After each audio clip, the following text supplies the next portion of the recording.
जय भोलेनाथ। ओम नमो भगवते वासुदेवाय।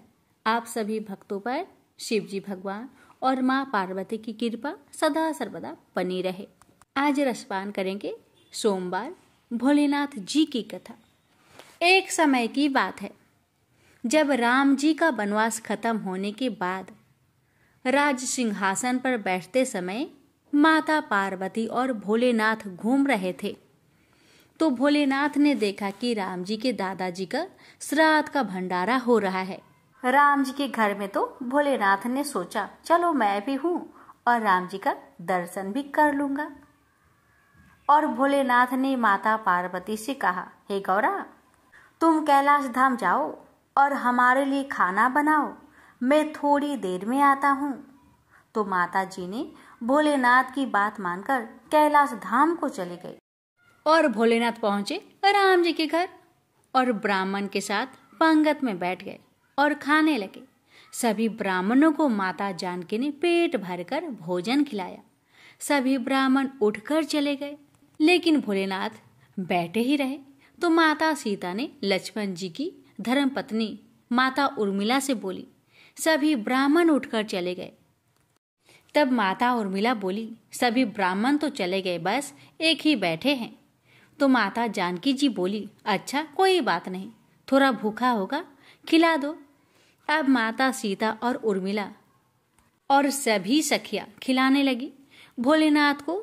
भगवान भोलेनाथ तो खाते गए। माता जानकी की रसोई का सारा सामान खत्म हो गया, लेकिन भोलेनाथ उठे नहीं। तो माता सीता जल लेकर भोलेनाथ जी के पास गई और बोली, बाबा पानी पी लो। तो भोलेनाथ बोले कि आधा पेट भर जाएगा तो मैं पानी पी लूंगा। अब तो माता सीता सोचने लगी, लो अभी तक तो इनका आधा पेट भी नहीं भरा है। अब माता जानकी ने फिर से सामान मंगवाकर भोजन बनाया और खिलाया, लेकिन भोलेनाथ रुकने का नाम नहीं ले रहे थे। इतनी देर में माता कैकई आ गई और बोली, क्या हुआ बेटी, तुम लोग परेशान लग रही हो। तो जानकी जी बोली, माता सभी ब्राह्मण उठकर चले गए, बस यही एक ब्राह्मण बचे हुए हैं, अब क्या करूं। तो माता कैकई ने फिर से सामान मंगवाया।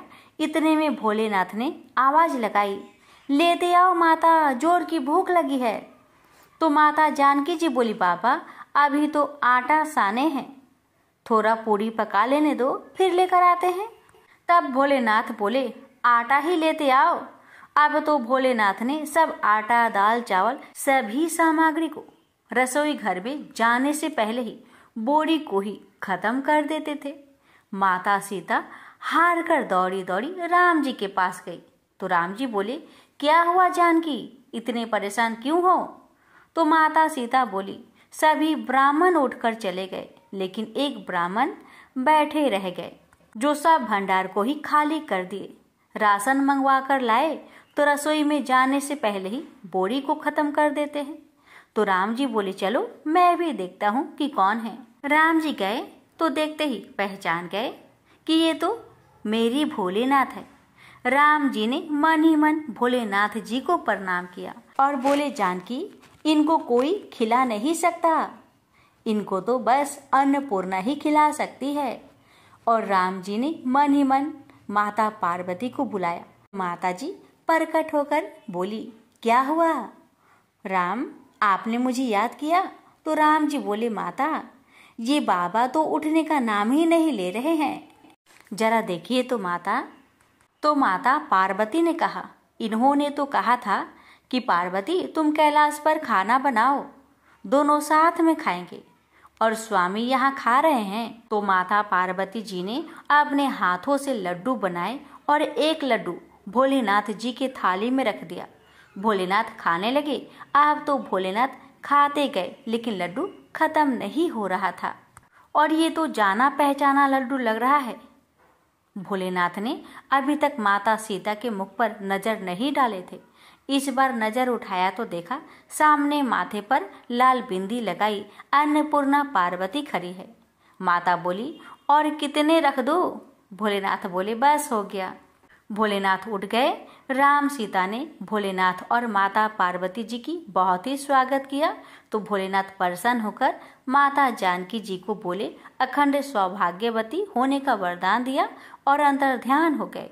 प्रेम से बोलिए जय भोलेनाथ, जय माता अन्नपूर्णा की। प्रेम से बोलिए सीताराम की जय। किसी नगर में एक धनी व्यापारी रहता था। दूर दूर तक उसका व्यापार फैला हुआ था। नगर के सभी लोग उस व्यापारी का सम्मान करते थे।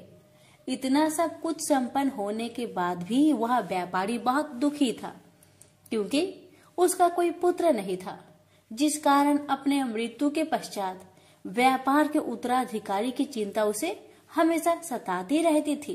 पुत्र प्राप्ति की इच्छा से व्यापारी प्रत्येक सोमवार भगवान शिव का व्रत पूजा किया करता था और शाम के समय शिव मंदिर में जाकर शिव जी के सामने घी का दीपक जलाया करता था। उसकी भक्ति देखकर माँ पार्वती प्रसन्न हो गई और भगवान शिव से उस व्यापारी की मनोकामना पूर्ण करने का निवेदन किया। भगवान शिव बोले, इस संसार में सबको उसके कर्म के अनुसार फल की प्राप्ति होती है। जो प्राणी जैसा कर्म करते हैं उन्हें वैसा ही फल प्राप्त होता है। शिव जी द्वारा समझाने के बावजूद माँ पार्वती नहीं मानी और उस व्यापारी की मनोकामना पूर्ति हेतु वे शिव जी से बार बार अनुरोध करती रही। अंततः माता के आग्रह को देखकर भगवान भोलेनाथ को उस व्यापारी को पुत्र प्राप्ति का वरदान देना पड़ा।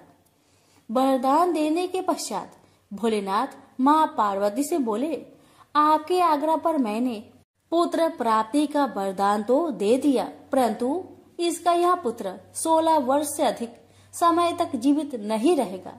उसी रात भगवान शिव उस व्यापारी के सपने में आए और उसे पुत्र प्राप्ति का वरदान दिया और उसके पुत्र की 16 वर्ष तक जीवित रहने की भी बात बताई। भगवान के वरदान से व्यापारी को खुशी तो हुई, लेकिन पुत्र की अल्पायु की चिंता ने उस खुशी को नष्ट कर दिया। व्यापारी पहले की तरह सोमवार के दिन भगवान शिव का विधिवत व्रत करता रहा। कुछ महीनों के बाद उसके घर एक अति सुंदर बालक ने जन्म लिया और घर में खुशियां ही खुशियां भर गई। बहुत धूमधाम से पुत्र जन्म का समारोह मनाया गया, परंतु व्यापारी को पुत्र जन्म की अधिक खुशी नहीं हुई, क्योंकि उसे पुत्र की अल्प आयु के रहस्य का पता था।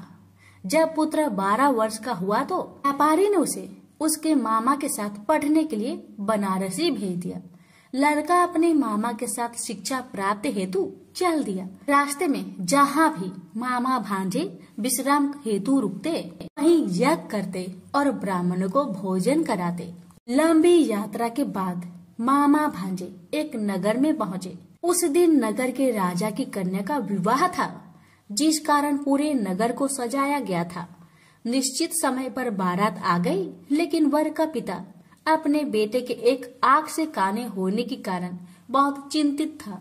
उसे भय था कि इस बात का पता चलने पर कहीं राजा विवाह से इनकार न कर दे, इससे उसकी बदनामी भी होगी। जब वर के पिता ने व्यापारी के पुत्र को देखा तो उसके मस्तिष्क में एक विचार आया। उसने सोचा, क्यों ना इस लड़के को दुल्हा बनाकर राजकुमारी से विवाह करा दूं।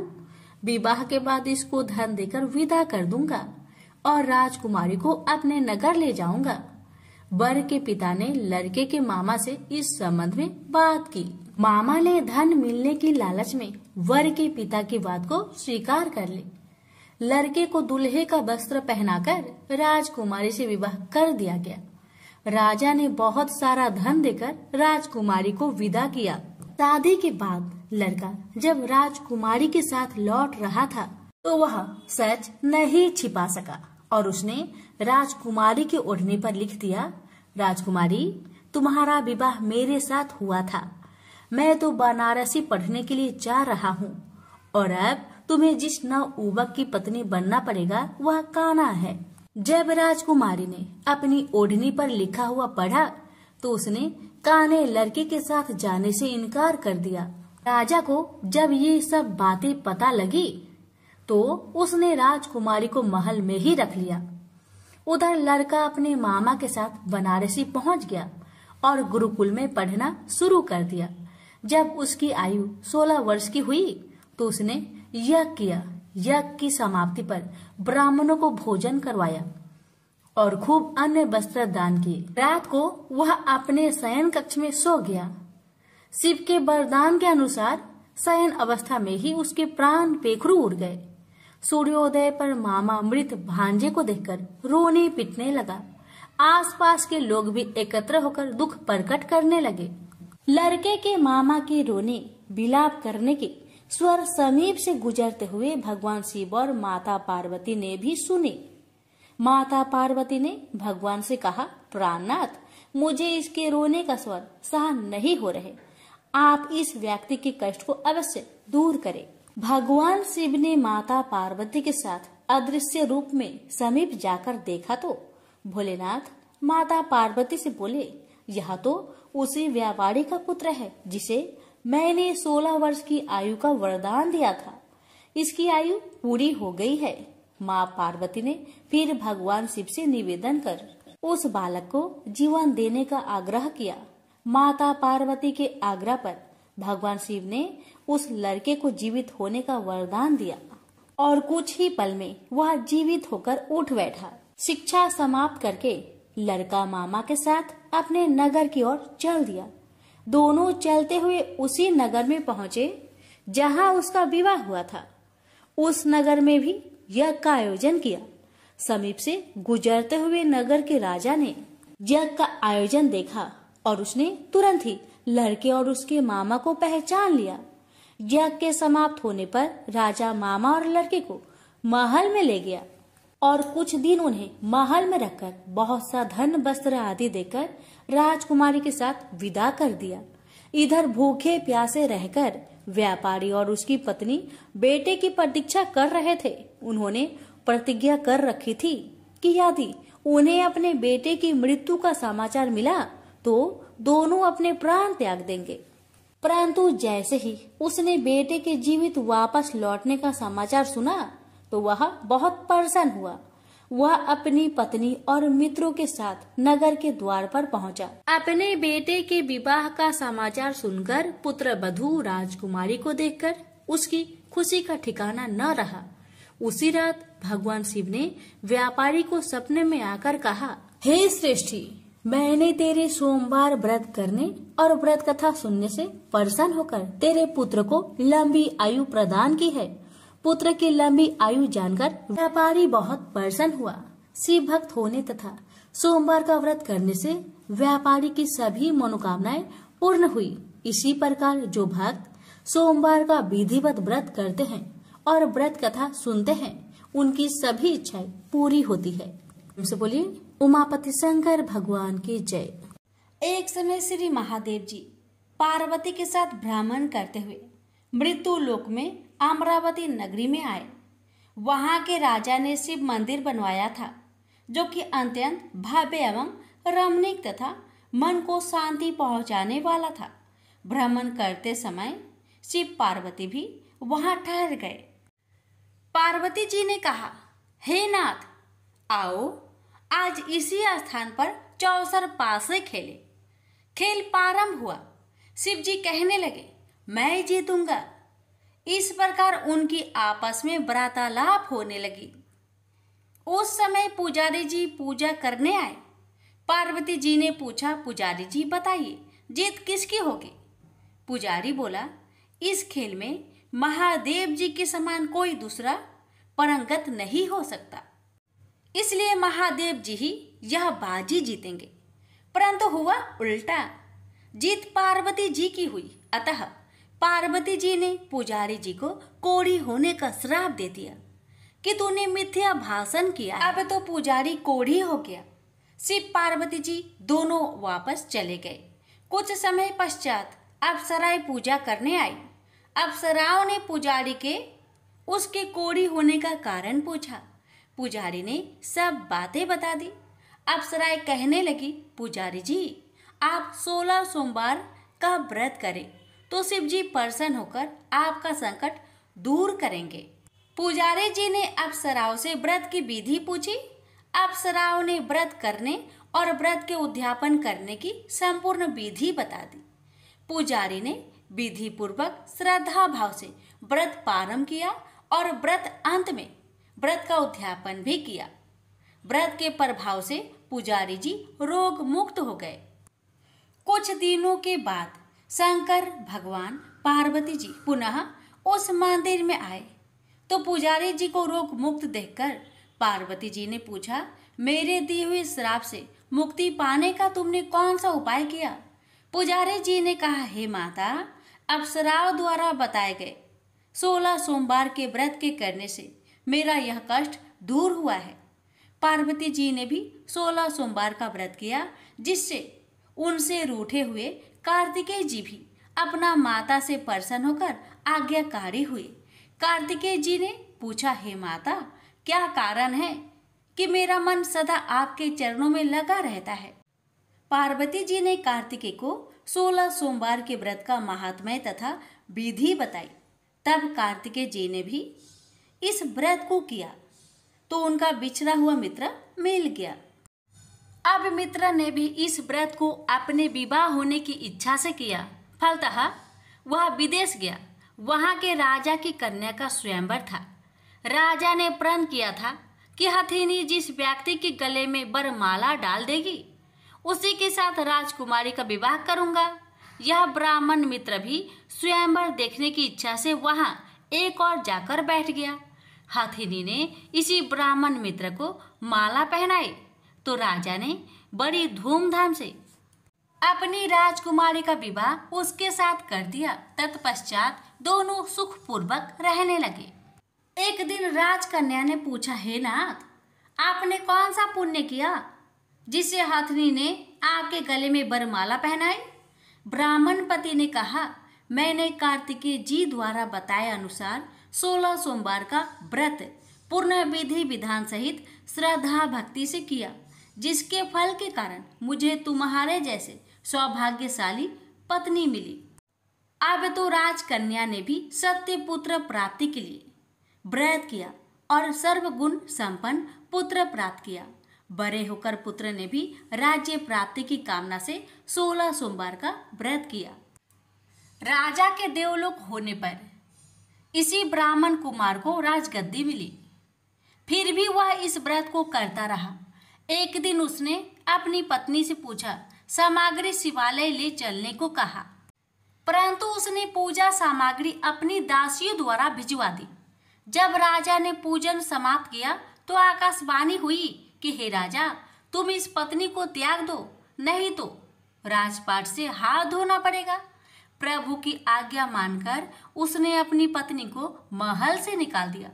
तब वह अपने भाग्य को कोसती हुई एक बुढ़िया के पास गई और अपना दुखड़ा सुनाया। तभी बुढ़िया को बताया, मैं पूजन सामग्री राजा के कहे अनुसार शिवालय में नहीं ले गई और राजा ने मुझे निकाल दिया। बुढ़िया ने कहा, तुझे मेरा काम करना पड़ेगा। उसने स्वीकार कर लिया। तब बुढ़िया ने सूत की गठरी उसके सिर पर रखी और बाजार भेज दिया। रास्ते में आंधी आई तो सिर पर रखी गठरी उड़ गई। बुढ़िया ने डांटकर उसे भगा दिया। अब रानी बुढ़िया के यहाँ से चलते चलते एक आश्रम में पहुंची। गोसाई जी उसे देखते ही समझ गए कि यह उच्च घराने की अबला विपत्ति की मारी है। वे उसे धैर्य बधाते हुए बोले, बेटी, तू मेरे आश्रम में रह, किसी प्रकार की चिंता मत कर। रानी आश्रम में रहने लगी, परंतु जिस वस्तु को वह हाथ लगाती वह वस्तु खराब हो जाती। यह देखकर गोसाई जी ने पूछा, बेटी, किस देव के अपराध से ऐसा होता है?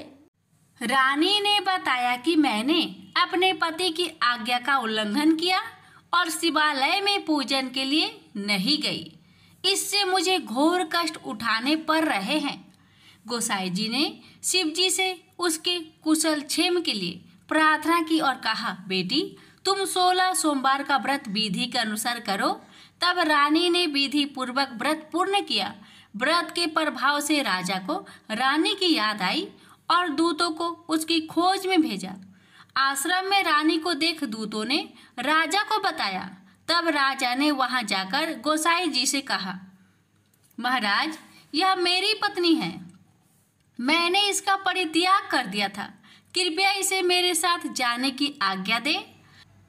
शिव जी की कृपा से प्रति वर्ष 16 सोमवार का व्रत करते हुए वे आनंद से रहने लगे और अंत में शिवलोक को प्राप्त हुए। प्रेम से बोलिए हर हर महादेव, माता पार्वती की जय। ओम नमः शिवाय। काल के भक्तों में कांवड़ यात्रा का विशेष महत्व है। हर साल श्रावण मास में असंख्य कांवड़िया धार्मिक स्थलों से गंगा जल से भरी कांवड़ लेकर पद यात्रा करके अपने गांव वापस लौटते हैं। इसी सफर को कांवड़ यात्रा बोला जाता है। ऐसे ही महाकाल के एक भक्त भोला राम ने सावन माह के प्रथम सप्ताह हरिद्वार से जल लेकर बाबा विश्वनाथ वाराणसी की तरफ पैदल यात्रा प्रारंभ करने का प्रण किया। यह कांवड़ यात्रा आज तक की सबसे लंबी दूरी की यात्रा बनने वाली थी। भोला राम के इस ऐलान से आसपास के गांव में खलबली मच गई, क्योंकि भोला राम शारीरिक तौर पर ज्यादा मजबूत नहीं था, लेकिन फिर भी उसने इतना बड़ा संकल्प कर लिया था कि जहां बड़े बड़े भक्त घुटने टेक दे। भोला राम के परिवार वाले उसे समझाते कि बहुत कोशिश करते हैं, लेकिन भोला राम का संकल्प अटूट था। उसने ठान लिया था कि अब उसका कोई साथ दे या ना दे, वह कांवड़ लेकर अकेला ही जाएगा। भोला राम की कांवड़ सजाने के लिए कई गांव के लोग उपस्थित हुए थे। सभी भोला राम का उत्साह बढ़ाते हैं। हालांकि भोला राम को अपने महाकाल पर पूर्ण विश्वास था, इसलिए वह इस कांवड़ यात्रा के संकल्प को छोटा ही समझ रहा था। दरअसल वह पहली बार महाकाल की कांवड़ यात्रा में हिस्सा लेने जा रहा था और उसे अंदाजा भी नहीं था कि इस सफर में कितनी परेशानियां होने वाली है। भोला राम अगली सुबह अपनी कांवड़ यात्रा अकेले ही प्रारंभ करता है।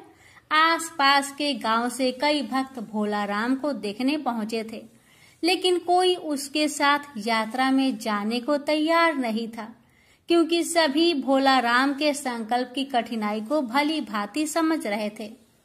भोला राम धीरे धीरे कदम बढ़ाने लगता है। भोला राम की कांवड़ का वजन लगभग 70-10 किलो अधिक था। भोला राम कुछ ही दूर आया था कि महाकाल उसकी परीक्षा लेना शुरू कर देते हैं। भोला राम की कांवड़ से पानी टपकने लगता है। भोला राम पानी की मटकियों को चेक करता है तो उसे एक मटकी में छोटा सा छेद दिखाई देता है।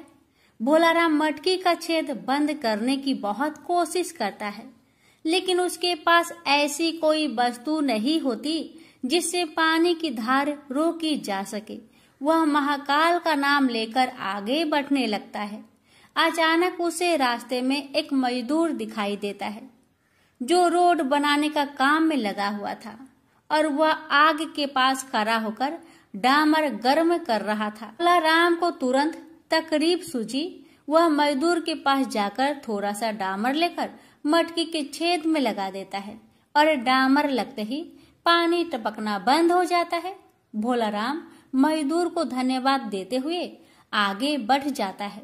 समस्या का समाधान होते ही भोला राम का उत्साह दुगना हो गया था और उसकी यात्रा की गति बहुत बढ़ चुकी थी। 4 घंटों की यात्रा होते ही भोला राम बहुत थक जाता है और रोड के किनारे एक पेड़ के पास बैठ जाता है।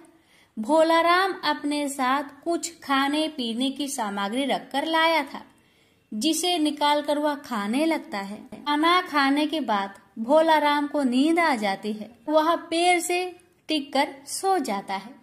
उसी सड़क से 2 राहगीर गुजर रहे होते हैं। अचानक उनकी नजर भोला राम पर पड़ती है। वह पेड़ से टिका हुआ सो रहा था और उसके बगल में एक थैला और कांवड़ रखी होती है। ये दोनों राहगीर आदतन अपराधी थे। भोला राम का थैला चोरी करने का विचार से दोनों उसकी तरफ बढ़ने लगते हैं। भोला राम के थैले में कुछ पैसे और उसके यात्रा में उपयोग होने वाली जरूरी वस्तुएं रखी हुई थी।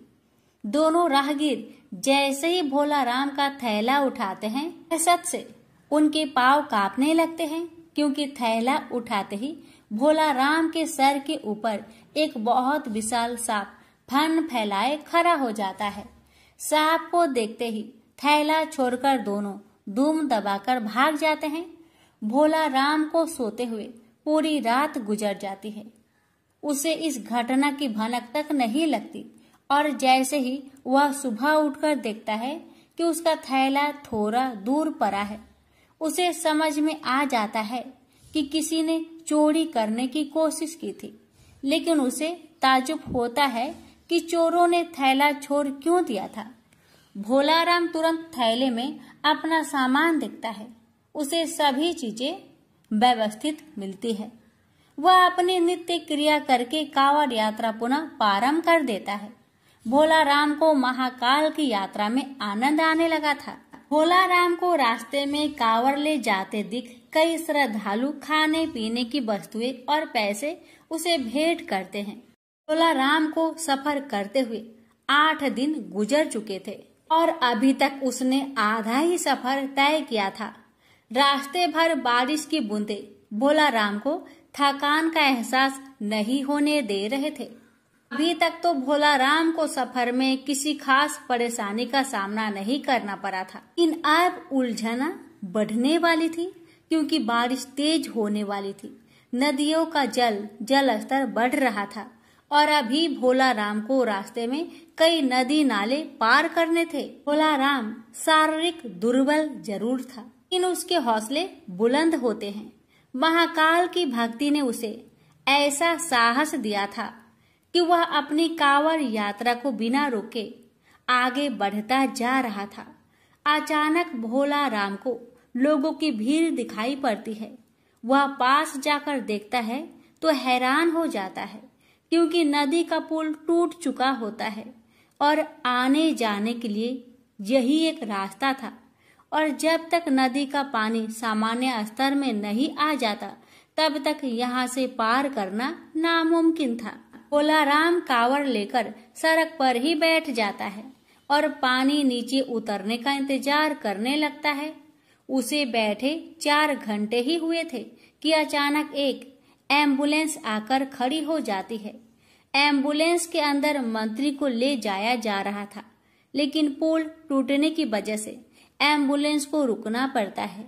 लेकिन जैसे ही मंत्री के काफिले को पुल टूटने की खबर मिलती है तो वह मंत्री जी के लिए हेलीकॉप्टर भेज देते हैं। हेलीकॉप्टर पहुंचते ही मंत्री जी के साथ साथ वहां बैठे लोगों को भी नदी के उस पार जाने का मौका मिल जाता है और उन्हीं लोगों के बीच में भोला राम भी अपनी कांवड़ लेकर हेलीकॉप्टर में बैठ जाता है और नदी पार कर लेता है। भोला राम महाकाल को मन ही मन प्रणाम करता है और अपना सफर जारी कर देता है। कुछ दूर आगे आने के बाद भोला राम को एक गांव के किनारे पहाड़ी के ऊपर छोटा सा मंदिर दिखाई देता है। भोला राम को अचानक उस मंदिर में जाने का विचार आता है। वह अपनी कांवड़ लेकर मंदिर की तरफ जाने लगता है। मंदिर थोड़ा ऊंचाई पर था, उसे ऊपर चढ़ने में परेशानी हो रही थी, लेकिन भोला राम पेड़ की शाखाएं पकड़कर मंदिर के द्वार तक पहुंच जाता है और अपनी कांवड़ को मंदिर के बाहर रखकर अंदर प्रवेश कर जाता है। अंदर पहुंचते ही उसे एक साधु ध्यान में बैठे हुए दिखाई देते हैं। भोला राम की आहट से उनकी आंखें खुल जाती है। वह भोला राम को उसके नाम से बुलाते हुए कहते हैं कि भोला राम लाओ, पानी मुझे दे दो, मुझे बहुत प्यास लगी है। भोला राम को ताज्जुब होता है कि साधु ये कैसे जानते हैं कि मैं मटकी में जल लाया हूँ। भोला राम तुरंत साधु के सामने हाथ जोड़कर खड़ा हो जाता है और कहता है, बाबा आप तो अंतर्यामी प्रतीत हो रहे हैं। आप तो सब कुछ जानते हैं कि मैं कांवड़ के लिए पवित्र जल ले जा रहा हूँ, जिसे मैं अपने महाकाल को अर्पित करूँगा, और अगर मैंने यह आपको दे दिया तो मेरे पास वहाँ से जाने के लिए कुछ नहीं बचेगा, और वैसे भी रास्ते में बहुत सारा जल गिर चुका है। मैं क्षमा चाहता हूँ, मैं आपको जल नहीं दे सकता। और इतना कहकर भोला राम मंदिर से बाहर आ जाता है और अपना कांवड़ लेकर पहाड़ से नीचे उतर जाता है। भोला राम कच्चे रास्ते से आगे बढ़ने लगता है। थोड़ी ही दूर उसे एक गांव दिखाई देता है और जैसे ही वह गांव के करीब पहुंचता है, वहां कुछ लोग बैठे होते हैं। सभी भोला राम को कांवर ले जाते देख उसके पास पहुंच जाते हैं। गांव के लोग भोला राम को खाने पीने की वस्तु भेंट करने के लिए आगे आते हैं, लेकिन भोला राम उन्हें रोक देता है और कहता है, अगर आप मुझे कुछ देना ही चाहते हैं तो पीछे पहाड़ी पर एक मंदिर है, वहां एक साधु भूखे प्यासे बैठे हैं, कृपया करके उन्हें यह सब भिजवा दीजिए। गांव के लोग भोला राम को आश्चर्यचकित होकर देखने लगते हैं और कहते हैं, भैया यहाँ तो कोई पहाड़ी नहीं है, ये पूरा इलाका जंगली है और यहाँ पेड़ पौधे के अलावा आपको कुछ दिखाई नहीं देगा। जरूर आपको कोई भ्रम हुआ होगा। भोला राम सोच में पड़ जाता है और कुछ देर के बाद वह कहता है कि मैं दावे के साथ कह सकता हूँ, यहाँ पहाड़ी में एक मंदिर है, आप सभी मेरे साथ चलिए, मैं आपको दिखाता हूँ। और भोला राम सभी को लेकर पहाड़ी को खोजते हुए चलने लगता है, लेकिन उसे कुछ दूर आते ही एहसास होने लगता है कि वह गलत रास्ते जा रहा है, क्योंकि काफी देर तक चलते हुए उसे पहाड़ी दिखाई नहीं दे रही थी और यह रास्ता भी उसके लिए अनजाना सा लग रहा था। वह गांव वालों से तुरंत कहता है कि आपके गांव आने का इसके अलावा कोई और रास्ता है क्या? गांव वाले मना कर देते हैं और भोला राम को समझाते हैं कि आप भ्रमित ना हो, यहाँ कोई मंदिर नहीं है और ना ही कोई साधु भूखा प्यासा बैठा है। आप अपनी कांवड़ यात्रा पुनः प्राप्त करें, अभी आपका सफर लंबा है।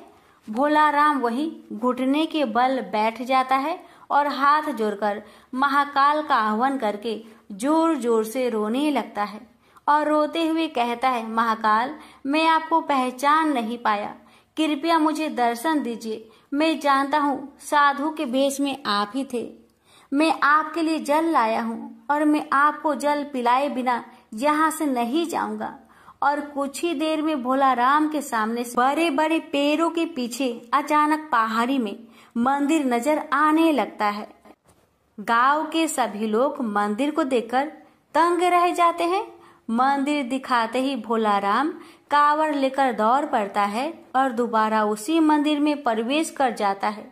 गांव के लोग पहाड़ी के नीचे खड़े होकर महाकाल की महिमा देख रहे होते हैं। मंदिर रहस्यमयी था, जिसे आज से पहले किसी ने नहीं देखा था। भोला राम मंदिर के अंदर पहुंचते ही साधु के सामने अपनी कांवड़ रख देता है और साधु भोला राम से कहते हैं, मेरे मस्तक में जल डालो। और जैसे ही भोला राम मटकी से साधु के सर में जल डालता है, अचानक उनके सामने का नजारा बदल जाता है और वह बनारसी की गंगा नदी के किनारे पहुंच चुका होता है।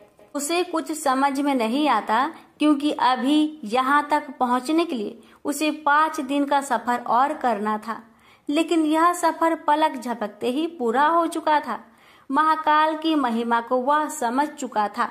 भोला राम की आंखों में आंसू आ जाते हैं और वह गंगा नदी के किनारे महाकाल के ध्यान में बैठ जाता है। भोला राम की कांवड़ यात्रा स्वयं महाकाल ने संपन्न की थी, जिससे भोला राम का जीवन धन्य हो गया था। और उसकी कांवड़ यात्रा पूरी होते ही महाकाल की कहानी गाथा समाप्त हो जाती है। तो प्रेम से बोलिए हर हर महादेव, महाकाल की जय।